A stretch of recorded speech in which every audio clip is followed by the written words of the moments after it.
I think things are going to be more interesting over the next couple of weeks, and the environment is going to be more favorable for development, and we'll tell you why that is in just a moment. But let's get the latest on this tropical storm. This is Fernand, and it's a 40-mile-per-hour tropical storm as of the 7 a.m. advisory, moving northwest at 9 miles per hour.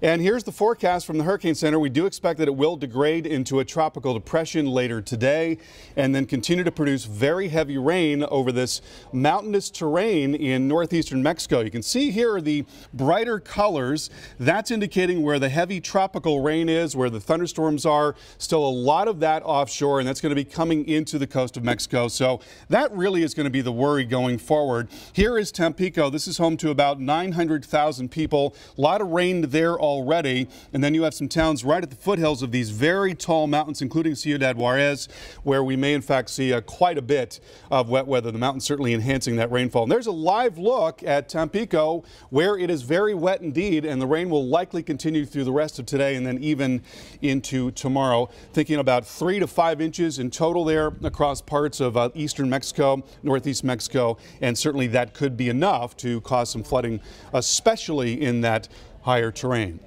So what else is going on? Well, we're watching an area of elongated low pressure called a tropical wave. These systems sometimes develop into tropical storms, and in fact, Fernand came from a tropical wave that was in the Western Caribbean late last week. But we don't expect that this one is going to develop, at least not anytime soon. There's also now a tropical low that is to the east of the Lesser Antilles. That too probably not developing. We don't see anything coming out of that in the short term, that's for sure.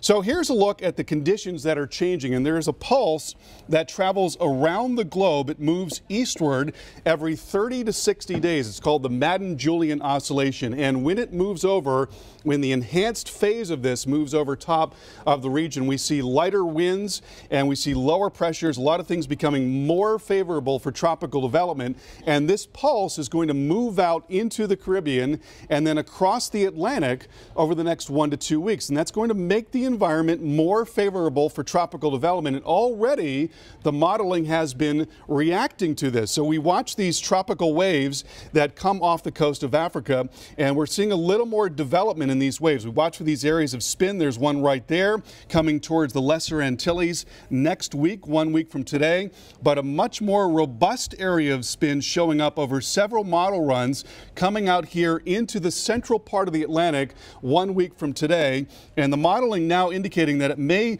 be so strong that it actually turns off to the north and then eventually to the north and to the east. Oftentimes when they develop very quickly, they start to feel stronger upper level winds coming out of the west and they begin to get pulled up. So we shall see what happens, but all the way around it looks like it's going to be more active than it has been.